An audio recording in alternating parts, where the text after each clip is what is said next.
जय हिंद साथियों, मैं अनुज कुमार आप सभी का एग्री अनुज के ऑनलाइन प्लेटफॉर्म पर स्वागत करता हूं। कैसे हैं आप सभी लोग? आई होप आप लोग स्वस्थ होंगे, मस्त होंगे और अपनी तैयारी जबरदस्त तरीके से कर रहे होंगे।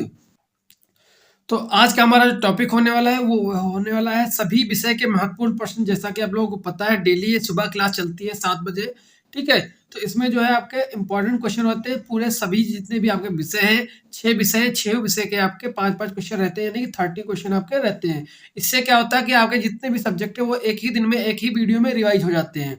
ठीक है, आपको मैं कई बार बता चुका हूँ, वो मैं बार बार नहीं बताऊंगा कि इसमें कौन कौन से आपके कितने नंबर का क्या होने वाला है, ये सब आप जान चुके हैं। ठीक है, दूसरी चीज़ बच्चे कह रहे थे कि कमेंट करके कि सर आप जो है लाइव पढ़ाया करिए। लाइव देखिए, मेरे पास देखो मैं फ़ोन से ही पूरा कार्य करता हूँ। मेरे पास सिर्फ़ एक फ़ोन है, स्मार्टफ़ोन, उसी से मैं पूरा कार्य करता हूँ।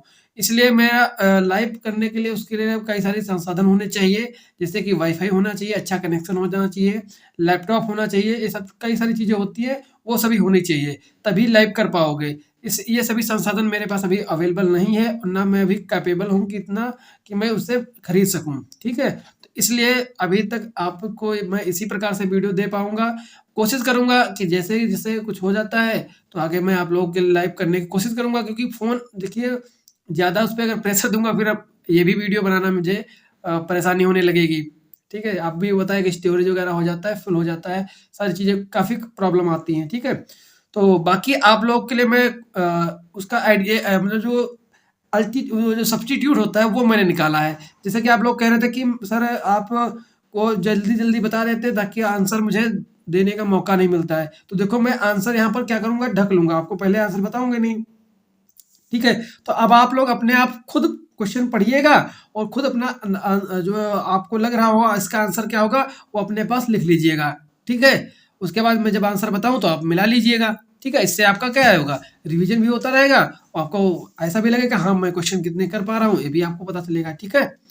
तो चलिए यहाँ पर फिर पहला क्वेश्चन आपका है, तितली उपन्यास के रचनाकार हैं। जो तितली उपन्यास है, इसके रचनाकार कौन हैं? कौन है? तो पहला ऑप्शन है अगे है, सेकंड है आपका श्याम सुंदर दास है, थर्ड है जयशंकर प्रसाद है एंड फोर्थ है प्रेमचंद है। तो इसमें कौन सा इसमें राइट आंसर हो जाएगा? तो तितली के जो उपन्यासकार हैं तो वो कौन हो जाएंगे उपन्यासकार? तो आपके हो जाएंगे प्रेमचंद्र।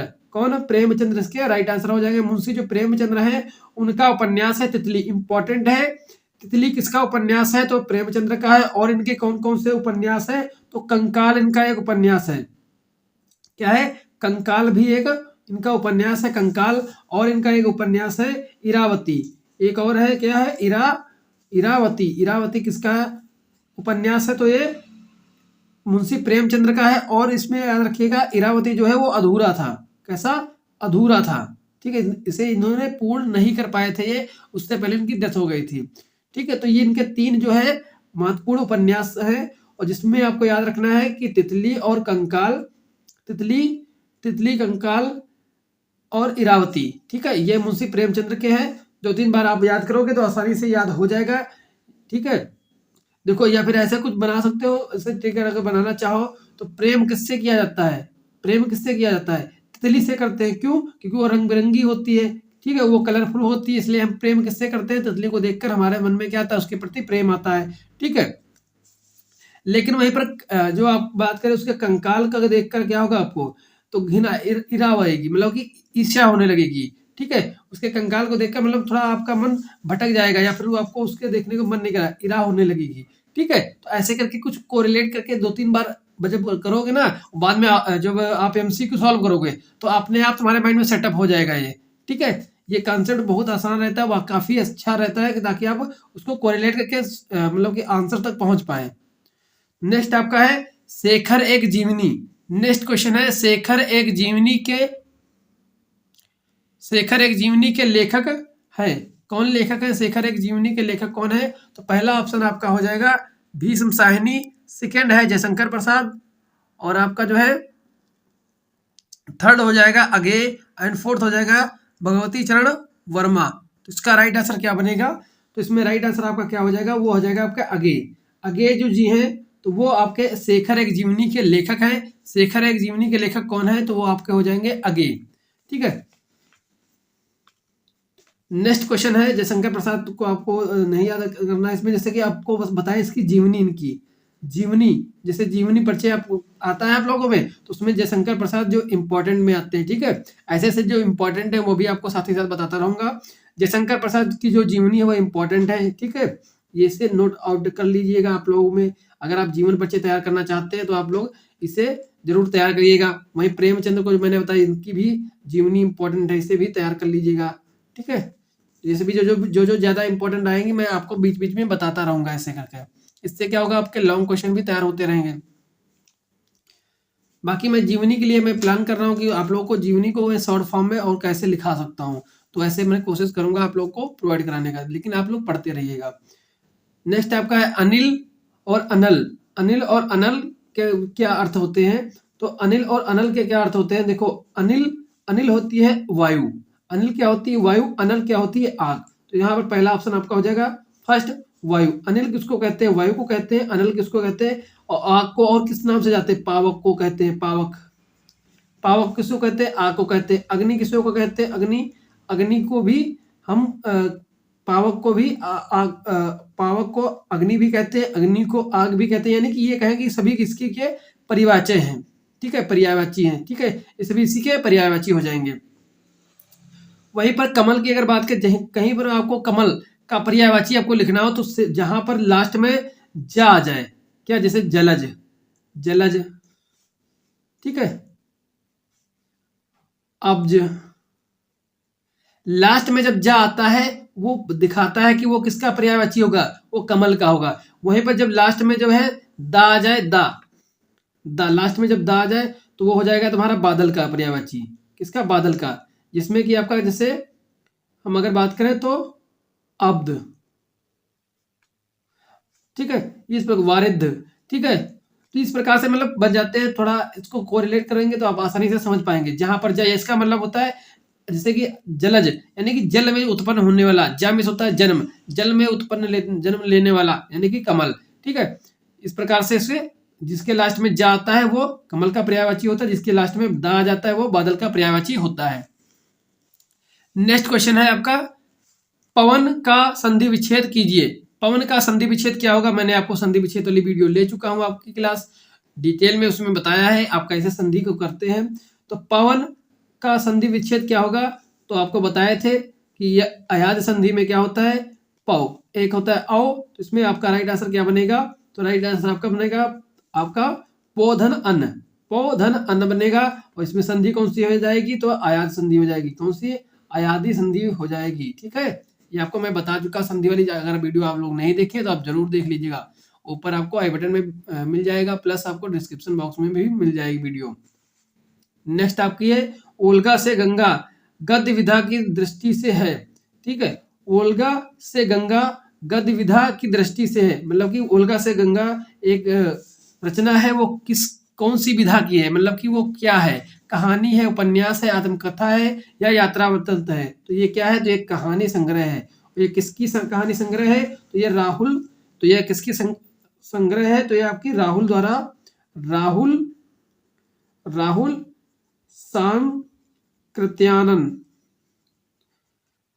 सांकृत्यायन की जो ये रचना है, ये आपको याद रखना है। कौन सी? वोल्गो से गंगा, वोल्गो से गंगा। नेक्स्ट क्वेश्चन है, अब यहां से आपकी रसायन विज्ञान शुरू हो चुकी है।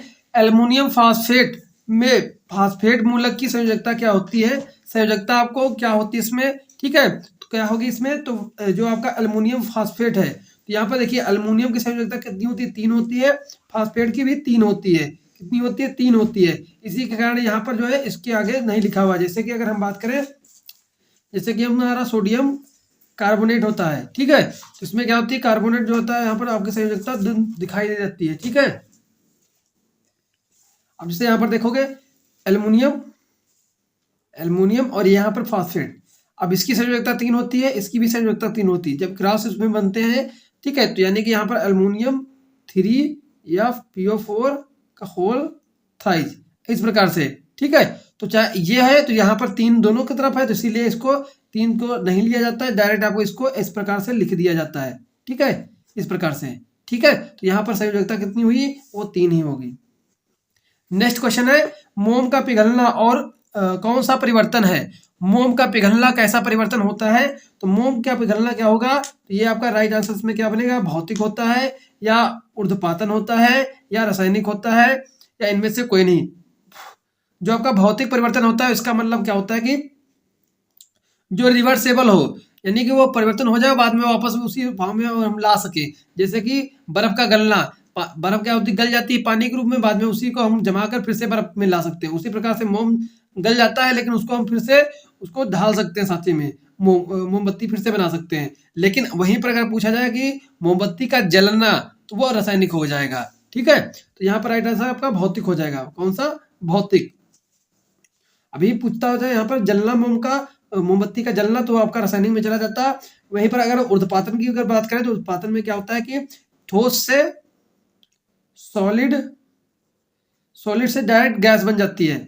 सॉलिड से डायरेक्ट गैस जब बन जाती है तो इसे बोलते हैं ऊर्ध्वपातन। इसमें आपका जैसे कि कपूर, ठीक है, कपूर हो जाएगा और आपका नौसादर आ जाएगा। नौसादर, नौसादर भी इसका एग्जाम्पल हो जाएगा। नेक्स्ट क्वेश्चन है, सफेद फास्फेट का अणुसूत्र है। सफेद जो फास्फेट होती है इसका अणुसूत्र क्या है? इसका बताइए, इसका अणुसूत्र क्या हो जाएगा?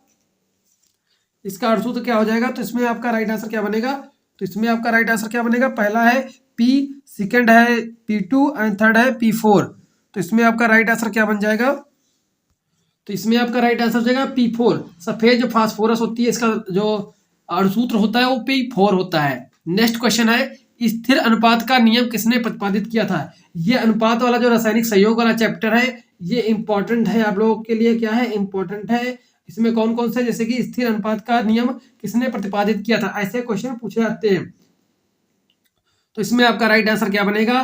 तो फ्राउड बनेगा, लवोसियो बनेगा, डाल्टन बनेगा, रिक्टर बनेगा। तो इसमें आपका राइट आंसर जो बनेगा वो आपका बन जाएगा फ्राउड।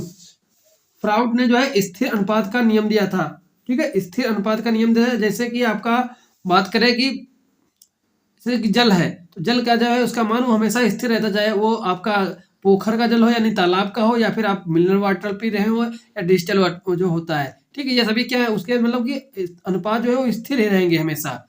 ठीक है, जैसे कि हाइड्रोजन और ऑक्सीजन का जो अनुपात है वो जो तालाब वाला जल है या झील वाला जल है और समुद्र वाला जल है, सबका जो है अनुपात वही रहेगा। ठीक है, हाइड्रोजन और ऑक्सीजन का उसमें। और बात करें अगर लोयोसियो की, तो इन्होंने क्या दिया था? तो इन्होंने दिया था द्रव्यमान संरक्षण का नियम। किसने दिया था? द्रव्यमान संरक्षण का नियम लोयोसियो ने दिया था। इन्हें बोला जाता है रसायन विज्ञान का पिता बोला जाता है। ये क्वेश्चन पूछा जा चुका है, रसायन विज्ञान के पिता किसे कहते हैं? तो रसायन विज्ञान का पिता, रसायन विज्ञान का पिता कहा जाता है। क्या कहा जाता है? पिता कहा जाता है।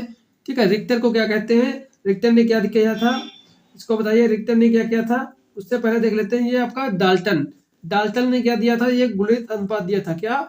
गुणित अनुपात, गुणित अनुपात दिया था। किसने? डाल्टन ने दिया था गुणित अनुपात। ठीक है, गुणित अनुपात ने दिया था किसने? डाल्टन ने। इसमें उन्होंने कहा था कि जैसे कि एक कार्बन डाइऑक्साइड है, कार्बन मोनोऑक्साइड है, दूसरा कार्बन डाइऑक्साइड है। ठीक है, तो एक तो इसमें स्थिर रहता है लेकिन एक जो है उसको बढ़ता रहता है गुणे के रूप में। जैसे कि यहाँ पर कार्बन का जो परमाणु क्रमांक हो जाएगा, परमाणु भार वो आपका 12 है। ठीक है, hydrogen, helium, lithium, beryllium, boron, carbon, तो 12 है। यहाँ पर देखो इसका जो है 12 आ जाएगा।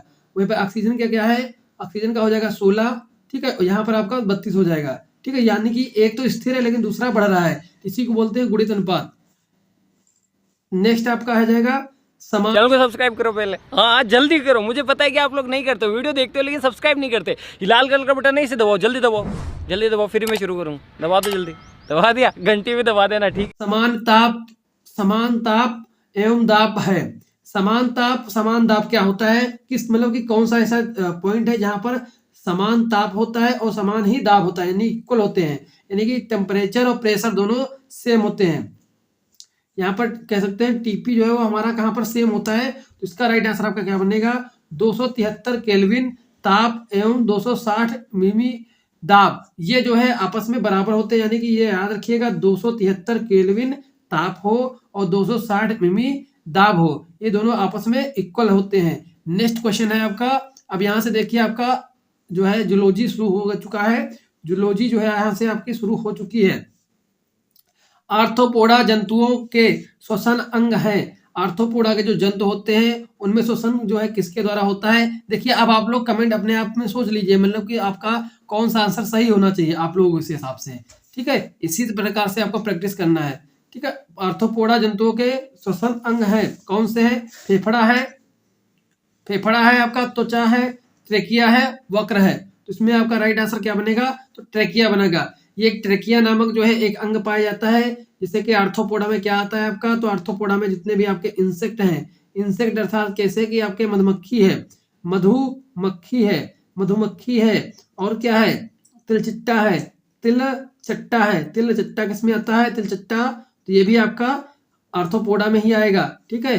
जितने भी इंसेक्ट होते हैं, जितने भी रेशम कीट है जैसे कि, और आपका रेशम कीट है, आपका दीमक है, ये सभी जो है इसमें आएंगे, किसमें? आर्थ्रोपोडा में। आर्थ्रोपोडा का एक वर्ग होता है इंसेक्टा, ठीक है, उस इंसेक्टा वर्ग के अंतर्गत आते हैं। वहीं पर त्वचा के द्वारा किसमें श्वसन होता है? तो केचुए में होता है। किसमें? केचुए में। केचुए का जो आपका फाइलम है, संघ है, तो एनिलिडा आ जाएगा। एनिलिडा फाइलम का कौन सा सदस्य है? तो वो केचुआ है। केचुए को किसान का मित्र कहते हैं। किसका? किसान का मित्र किसे कहा जाता है? तो आपका केचुए को कहा जाता है। वक्र के द्वारा किसमें होता है? तो या मनुष्यों में होता है। किसमें? मनुष्यों में कह सकते हो, सॉरी, श्वसन मनुष्यों में फेफड़े के द्वारा होता है। वक्र के द्वारा जो है ये, वक्र क्या है? ये किडनी जो है एक उत्सर्जी अंग है, ठीक है, ऐसे कह सकते हो। वक्र के द्वारा जो है उत्सर्जी अंग कह सकते हो। बाकी मनुष्य में कैसे? फेफड़े के द्वारा होता है श्वसन।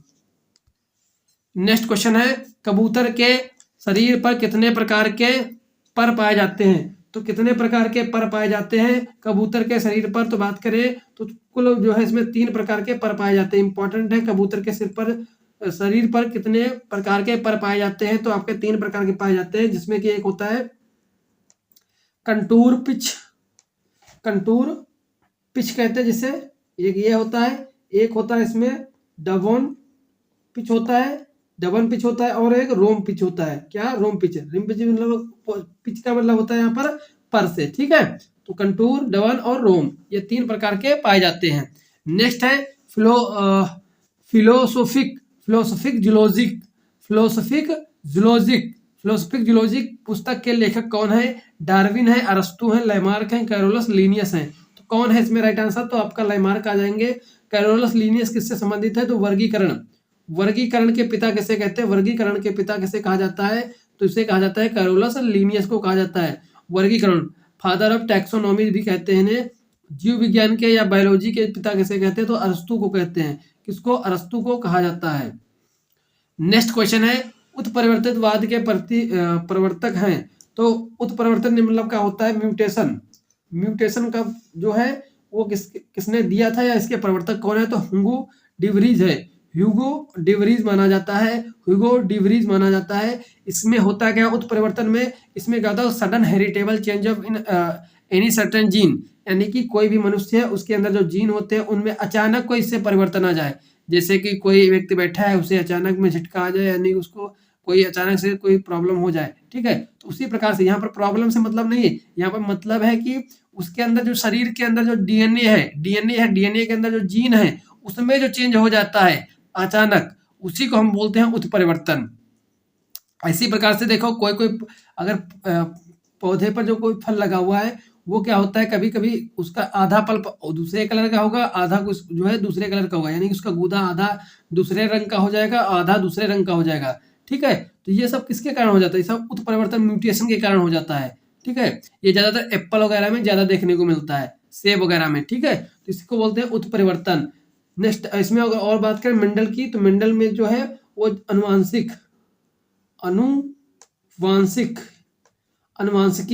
कह सकते हो, अनुवांशिकी यानी जेनेटिक्स के पिता हैं।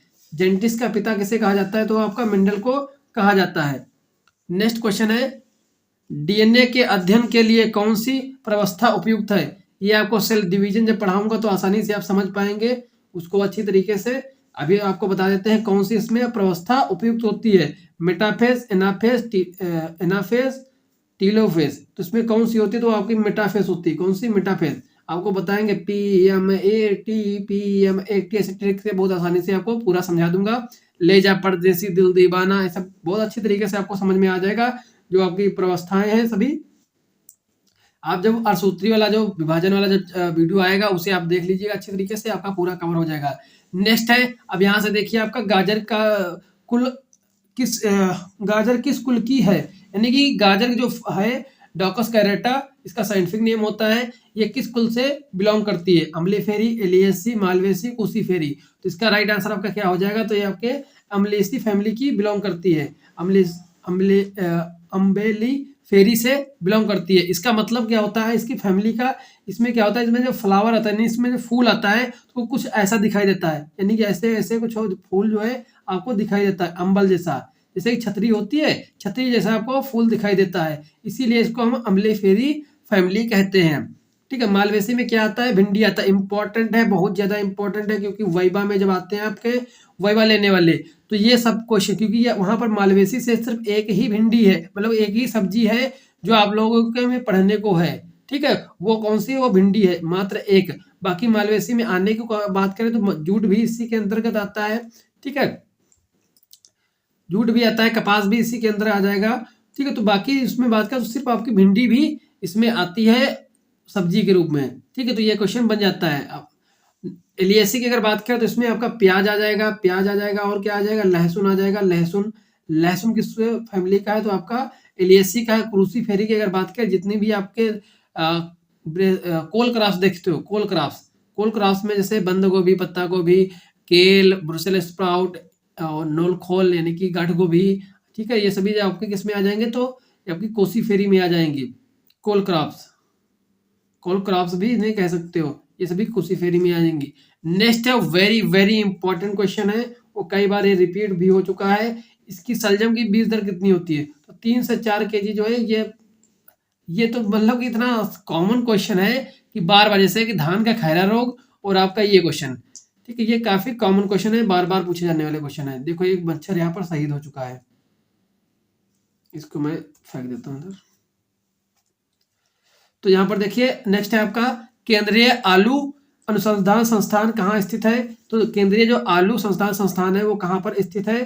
पहला ऑप्शन है पश्चिम बंगाल में, सेकंड है पंजाब में, थर्ड है आपका हिमाचल में, फोर्थ है आपका बिहार में। तो केंद्रीय आलू संस्थान कहाँ पर है, तो आपका ये हिमाचल में। हिमाचल में कहाँ पर है, सोलन में है। कहाँ पर, सॉरी कुफरी में है, कुफरी में है। कहाँ पर, कुफरी में है। ठीक है, सोलन में क्या है, सोलन में जो आपका है मशरूम रिसर्च इंस्टीट्यूट, मतलब कि जहाँ मशरूम जो होता है,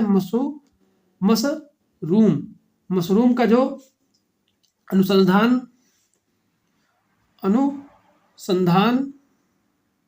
संस्थान है, मशरूम का कहाँ पर है, तो आपका वो सोलन में है। कहाँ पर, सोलन में है। वहीं पर इसमें की बात करें केंद्रीय आलू अनुसंधान संस्थान, तो ये हिमाचल के कुफरी में है। ठीक है, कुफरी एक जगह है, वहां पर स्थित है। नेक्स्ट है पूसा क्रांति प्रजाति है, तो पूसा क्रांति किसकी प्रजाति है, तो इसकी राइट आंसर आपका इसमें क्या बनेगा, पूसा क्रांति, तो आपकी बैंगन की राइट आंसर हो जाएगी। मूली की बात करें तो इसमें, मूली की अगर बात करें तो उसमें पूसा हिमानी इसकी हो जाएगी। और टमाटर की बात करें तो पूसा रूबी,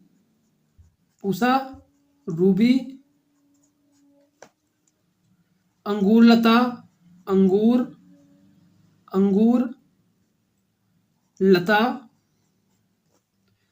लता इंपॉर्टेंट है इसकी। ठीक है, और इसमें कह सकते हो तो टिप टॉप है, इसी की टमाटर की प्रजाति है। भिंडी की अगर बात करें तो प्रभनी हो जाएगी, प्रभनी क्रांति हो जाएगी, प्रभनी क्रांति। और इसमें क्या हो जाएगी आपकी पूसा A4 हो जाएगी। वर्षा इसकी इंपॉर्टेंट वैरायटी है, ये सभी इंपॉर्टेंट वैरायटी हैं। ठीक है, ये सभी आपको याद रखना है। नेक्स्ट है मिर्च में चरपराहट, यानी कि इसमें जो कड़वाहट होती है मिर्च के अंदर, जब आप मिर्च खाते हैं तो उसमें अंदर आपको क्या होता है कि कड़वा आता है। तो कड़वा किसके कारण होता है, तो कैप्साइसिन जो होता है उसके कारण ये कड़वा होता है। कड़वा होता है किसके कारण, कैप्सिसिन, यानी चरपराहट जो है कैप्साइसिन के कारण होता है। अगर मिर्च का रंग पूछा जाए, लाल रंग किसके कारण होता है, तो कैप्साइसिन के कारण होता है। तो क्या कहोगे, कैप्सिथिन कैप्सेथीन, कैप्सेथीन के कारण क्या होता है? रंग होता है। क्या होता है? रंग। और कैप्साइसिन के कारण क्या होता है? चरपराहट होती है। नेक्स्ट क्वेश्चन है, विश्व में सबसे अधिक दूध देने वाली गाय की नस्ल है। अब यहाँ से पशुपालन आपका शुरू हो चुका है। विश्व में सबसे अधिक दूध देने वाली गाय की नस्ल कौन सी है? साहिवाल है, ब्राउन स्विस है, या फिर आपकी जर्सी हो जाएगी, या फिर होल्स्टीन फ्रीजियन है। तो सबसे ज्यादा दूध देने लगी और बात करें तो होल्स्टीन फ्रीजियन जो है सबसे ज्यादा हो जाएगी। ठीक है। नेक्स्ट कर यहाँ पर ये देखो, अपने इंडिया की है, ये लोग इंडिया में ही रहने वाली है। मोंटगोमरी इसका उत्पत्ति स्थान है, जो कि प्रेजेंट में जो पाकिस्तान में चला जा चुका है। ठीक है। जर्सी एक द्वीप है इंग्लिश चैनल के पास, वहां की ये आपकी विदेशी नस्लें हैं। नेक्स्ट आपका है, गुरेज भेड़ का जन्म स्थान है। जो गुरेज भेड़ है उसका जन्म स्थान कहाँ का है? तो यहाँ पर अगर बात करें इंग्लैंड का, हॉलैंड का, ऑस्ट्रेलिया का, या फिर भारत का। तो गुरेज जो है वो भारत का है। गुरेज कहाँ पर पाया जाता है? ये जम्मू कश्मीर में पाया जाता है। ठीक है, जम्मू कश्मीर में पाया जाता है गुरेज भेड़ का जन्म स्थान। और अगर बात करें यहीं पर स्पेन में किसका है, ये इंपॉर्टेंट है स्पेन में, तो मेरिनो कई बार क्वेश्चन पूछा जा चुका है। मेरिनो का उत्पत्ति स्थान या जन्म स्थान क्या है? तो स्पेन है। कई बुकों में ये गलत लिखा हुआ है, लेकिन आपको यही याद रखना है, स्पेन में किसका है? तो मेरिनो का है। नेक्स्ट है हिसारडेल भेड़ किसका क्रॉस है? ठीक है, हिसारडेल जो एक भेड़ है उसका क्रॉस किससे करके बनाया गया है? तो मेरिनो इंटू जलोनी, गुरेज इंटू लोही, लोही इंटू जलोनी, मेरिनो इंटू बीकानेरी। इसमें राइट आंसर हो जाएगा मेरिनो इंटू बीकानेरी के क्रॉस से बनाया गया हिसारडेल भेड़।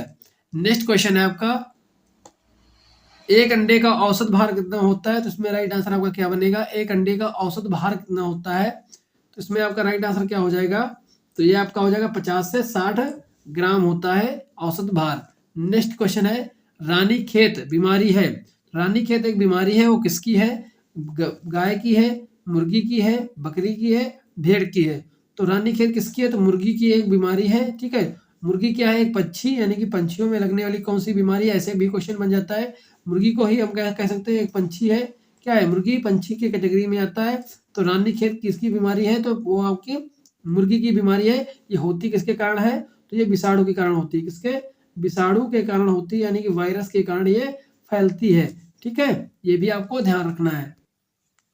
26 नंबर है, भारत में आर्थिक विकास की गति धीमी होने का कारण है। अब यहाँ से आपके जो है अर्थशास्त्र के प्रश्न स्टार्ट हो चुके हैं। भारत में आर्थिक विकास की गति धीमी होने के कारण है उत्पादन में कमी, शिक्षा की कमी, जनसंख्या में तीव्र वृद्धि, यातायात के साधन की कमी। तो इसमें राइट आंसर आपकी क्या हो जाएगी? भारत में आर्थिक विकास की गति की धीमी होने का कारण है। इसमें देखा जाए उत्पादन की कमी है, शिक्षा की कमी है, या यातायात के साधनों की कमी है, या फिर जनसंख्या में तीव्र वृद्धि। तो इसमें राइट आंसर आपका बन जाएगा जनसंख्या की तीव्र वृद्धि जो है वो आर्थिक विकास की गति को धीमा कर रही है।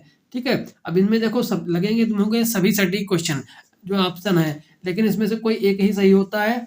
तो ये आपको ज्यादा बार प्रैक्टिस करने से ही आएगा। ठीक है, और अगर अभी तक आप लोगों ने हमारे यूट्यूब चैनल को सब्सक्राइब नहीं किया तो प्लीज सब्सक्राइब कर लीजिएगा, बेल आइकन को प्रेस कर दीजिएगा, ताकि आपको वीडियो की नोटिफिकेशन सबसे पहले मिलती रहे। जब आप लोग वीडियो को सब्सक्राइब करिएगा, ठीक है, बेल आइकन को प्रेस कर लीजिएगा, तो एक प्यारा सा कमेंट भी कर दीजिएगा, ताकि मुझे भी मोटिवेशन मिलता है, ताकि मैं आप लोगों के लिए और अधिक से अधिक मेहनत करके अच्छी से अच्छी वीडियो बना सकता हूँ। ठीक है, तो आप लोग प्लीज आप लोग कमेंट जरूर करिएगा। ठीक है, शेयर भी अपने दोस्तों को जरूर करिएगा। नेक्स्ट क्वेश्चन है आपका, सामान्य एक वस्तु का पूर्ति वक्र होता है। सामान्य एक वस्तु का पूर्ति वक्र जो होता है, पूर्ति वक्र जो बनते हैं, ठीक है, वो सामान्य वस्तु में कितना ऐसे बनता है, बाएं से दाएं नीचे को गिरता है, या बाएं से दाएं ऊपर को उठता है। ठीक है, तो या एक्स अक्ष के समानांतर होता है या वाई अक्ष के समानांतर होता है। तो सामान्य वस्तु का पूर्ति वक्र जो होता है वो बाएं से दाएं और उठता है, बाएं से दाएं की ओर उठता है। नेक्स्ट क्वेश्चन है, बाजार कीमत निम्नलिखित में से किस अवधि में निर्धारित होती है? बाजार कीमत जो होती है, बाजार की जो कीमत होती है वो किस अवधि में निर्धारित होती है? अल्पकाल में निर्धारित होती है, या दीर्घकाल में, या अति दीर्घकाल में, या अति अल्पकाल में ही वो निर्धारित हो जाती है? तो इसका राइट आंसर आपका हो जाएगा अल्पकाल में निर्धारित होती है, लेकिन इतना भी अल्पकाल में नहीं होती, जैसे कि यहाँ पर लिखा है अति अल्पकाल। तो अल्पकाल में तो होती है, ठीक है, कीमत बाजार की जो कीमतें होती हैं वो इसी अवधि में जो है निर्धारित हो जाती हैं, अल्पकाल में ही। ठीक है, नेक्स्ट आपका है, पूंजी का पुरस्कार होता है। पूंजी का जो पुरस्कार है वो क्या होता है, लाभ होता है या हानि होता है या ब्याज होता है। तो पूंजी का पुरस्कार क्या होगा, यानी कि पूंजी जो है तुम पूंजी से तुम क्या कमा पाओगे, मतलब कि पूंजी से तुम क्या अर्निंग पाओगे। तो अर्निंग के रूप में आपको पूंजी से क्या मिलेगा, तो आपको ब्याज मिलेगा। मान लीजिए आपके पास कैश है 2 लाख रुपए है, तो उस पर आपको क्या मिलेगा, आप उसको बैंक में डाल दिए हैं, ठीक है, वही आपकी पूंजी है, तो उससे आपको क्या मिलेगा, तो ब्याज मिलेगा ना। तो वही आपका क्या हुआ, पुरस्कार हुआ, यानी कि जो लाभ है वो क्या होगा पूंजी से, तो वो पे आपका ब्याज हो जाएगा। नेक्स्ट क्वेश्चन है आपका, जो पूंजी एक बार का प्रयोग करने पर नष्ट हो जाती है कहलाती है। देखो ऐसी पूंजियों को 2 प्रकार से बांटा गया है, ठीक है। पूंजी का मतलब क्या होता है, पूंजी को इंग्लिश में कहते हैं कैपिटल। पूंजी होती है ऐसी कोई कमोडिटी, यानी कि कोई चीज या वस्तु जिससे हम अधिक पैसा कमा सकें, जिससे हम पैसा कमा सकें। यानी कि जैसे अगर हम बात करें पूंजी, जैसे कि हमारे पास ये कॉपी है, ठीक है, ये कॉपी है, ये पेन है, ये मार्कर मेरे पास है, और मैं इसी से जो है वीडियो बनाता हूँ, ठीक है, इसी से मैं वीडियो बनाता हूँ। तो ये हमारे लिए क्या हुई, ये हमारे लिए पूंजी हुई, क्योंकि इसी से हम कुछ ना कुछ अर्न करेंगे, ठीक है। तो ये हमारी क्या है, इसी से हम अर्न करेंगे, तो हमारे लिए क्या होगी, हमारी ये पूंजी हुई, ठीक है। तो उसी प्रकार से जो पूंजी एक बार का ही प्रयोग करते हैं और नष्ट हो जाती है, तो उसको क्या बोलेंगे, उसे बोलेंगे अचल पूंजी। क्या बोलेंगे, जो पूंजी एक बार का प्रयोग करने पर नष्ट हो जाती है, तो उसे हम क्या बोलेंगे। तो यहाँ पर जैसे इसको समझने की बात है, पूंजी 2 प्रकार से बांटी गई, एक चल पूंजी एक अचल पूंजी। अचल पूंजी वो होती है जो एक जगह से दूसरी जगह पर ना मूवमेंट हो पाए, जैसे कि आपका जो है घर है, ठीक है, वो तुम्हारे लिए एक पूंजी है, ठीक है, उससे क्योंकि अब उसको घर है, उसमें कई सारे रूम होंगे, तुम क्या करोगे, तुम उनको उससे पैसा कमा सकते हो, यानी कि उसको अगर रेंट में दे देते हो किसी को, तो उससे तुम क्या करोगे, पैसा कमाओगे, अपने पास आएगा तुम्हारे पास, तो ये तुमको क्या देगा, पैसा देगा, ठीक है। उसके पूंजी से जो आएगा तो ब्याज के रूप में आपको मिल जाएगा, ठीक है। तो ये कैसी हुई, अचल पूंजी, ये जा नहीं सकती। लेकिन वहीं पर अगर आपके पास कैश होता, उसको ये तुम लगा देते कहीं पर, तो वो आपके पास से चला जाता, तो इसे बोलेंगे चल पूंजी। कैसी, चल पूंजी। तो अब करेक्ट आंसर इसमें क्या हो जाएगा, जो पूंजी एक बार का प्रयोग करने पर नष्ट हो जाती है, उसे बोलेंगे चल पूंजी। तो ये हमारे टोटल 30 क्वेश्चन थे, वो मैंने यहाँ पर कंप्लीट कर चुके हैं, ठीक है। अभी तक अगर आप लोग हमारे यूट्यूब चैनल से बने रहे हैं हमारे साथ, तो आप लोगों का थैंक यू। और बाकी आप लोग इसी प्रकार से बने रहिएगा। आप लोगों का जो है टोटल आपका यहाँ से 20 क्वेश्चन का जो 20 नंबर है वो आपके यहाँ से कवर होने वाले हैं। कितने, 20 नंबर आपके यहाँ से कवर हो जाएंगे। आप बस पेशेंस के साथ, देखिए धैर्यपूर्वक, विश्वास के साथ, लगन के साथ आपको हमारे यूट्यूब चैनल से जुड़े रहना है, ठीक है। इसका रिजल्ट आपको जनवरी लास्ट तक आपको देखने को मिलने लगेगा, जब यह मेरे जो ये सीरीज है, मैं वो कंप्लीट जितने भी आपके सब्जेक्ट हैं, ठीक है, उन सबको लेकर चल रहा हूँ, ताकि आपके सभी जो है टॉपिक वाइज कवर होते हैं। ऐसा आपको लग रहा होगा कि ये सारे टॉपिक वाइज चल रहे हैं, ठीक है। जो इंपॉर्टेंट टॉपिक है उन्हीं से मैं उठाकर उसी से रिपीट करके, जो प्रीवियस ईयर मेरे पास पेपर है, उन सभी से देख कर तब मैं आप लोगों को ये चीज़ें प्रोवाइड कराता हूँ। आप लोगों को देखना है तो आप देख सकते हैं मेरा एक वीडियो, जिसमें मैंने पेपर के ऊपर बात की है। थोड़ा आपको यहाँ पर भी दिखा देता है, यहाँ पर आप देख सकते हैं, ये सभी मेरे पास पेपर ही रखे हुए हैं, ठीक है। ये सभी हमारे पास पेपर हैं, इन्हीं के माध्यम से ही मैं तैयार करता हूँ, देखता हूँ कौन क्वेश्चन किस प्रकार से कैसे कब कब पूछे जा रहे हैं, ठीक है। इसी सबसे एनालिसिस करके तब आप लोगों का ये मैं तैयार करता हूँ पूरा। तो आप इससे निश्चिंत रहिए, आपको जो कंटेंट है वो 100% सॉलिड दे रहा हूँ मैं, ठीक है। आपका कवर भी हो जाएगा। बाकी मैं जो एक्सप्लेनेशन देता हूँ उसको कोशिश करिएगा नोट कर लेने अपने पास कहीं पर, ठीक है, ताकि आपको आगे काम आएगा। एक्सप्लेनेशन भी, क्योंकि हर एक क्वेश्चन उठाना जरूरी होता नहीं है। अगर उससे रिलेटेड कोई एक्सप्लेनेशन से आपको मैं बता सकता हूँ, तो वहाँ पर बताने की कोशिश करता हूँ, ठीक है। आपको भी पता है, इसीलिए एक्सप्लेनेशन दिए जाते हैं, ताकि आपको समझ में आ जाए, उससे रिलेटेड जो और कुछ मिलने वाला फैक्ट है वो भी आपको पता चल जाए। तो आई होप आपको वीडियो पसंद ही लगा होगा, ठीक है। तो वीडियो को लाइक, शेयर और कमेंट करना मत भूलिएगा, ठीक है। मिलते हैं नेक्स्ट वीडियो में। तो जय हिंद, जय भारत, स्वस्थ रहिए, मस्त रहिए, ठीक है। अपनी तैयारी जबरदस्त तरीके से करते रहिए।